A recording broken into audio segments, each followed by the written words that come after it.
Doctor, I'd like to stop taking my medications. Can we make a plan to do that? Okay, Victoria, I think we can do that. Let's make a plan together. You have told me that the medication you're taking is helping you to improve your attention span, and that's excellent, but you do have some side effects. So you like to find a way to continue doing well even without medications. Okay, let's make a plan together. 2 months later, Victoria came to my office and said, Doctor, I could stop taking the medication.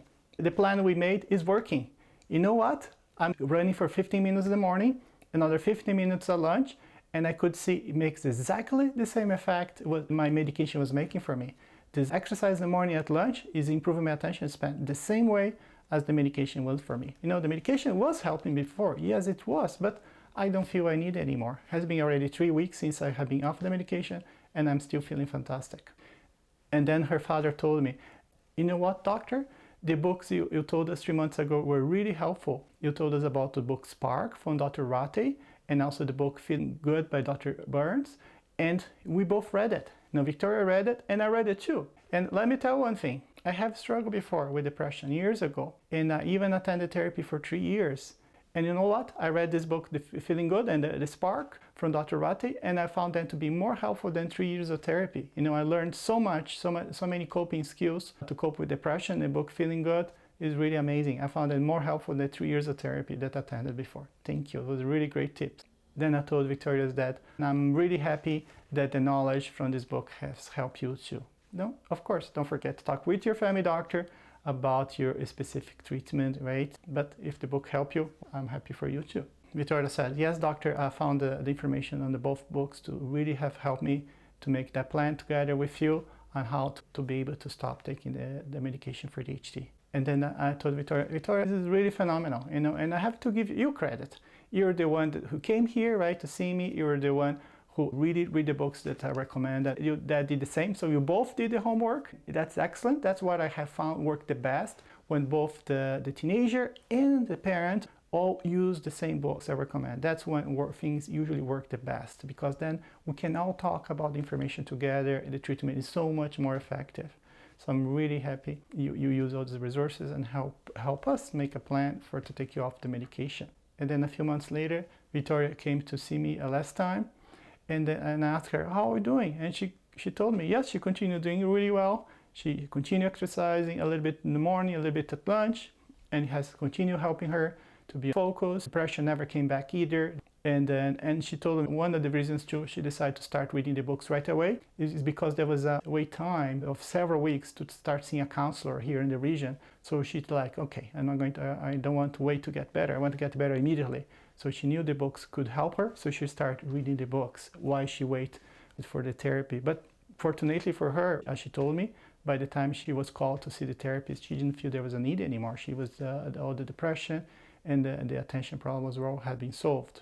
So that was then our last appointment, and I asked Victoria, okay, you came here for a few months, right?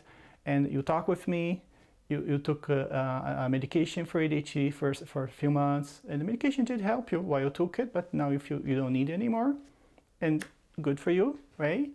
And we also talk, right, you know, there are kids that do need medication for ADHD and nothing embarrassing about it. Medication for ADHD is valid to help a lot of children who have a significant attention problem. So, you know, we talk about that too. And then also we talk that she read the books I recommended. So I summarized to her, okay, so you came here, you talked with me, you took the medication for ADHD for a few months, and you read the books I recommended.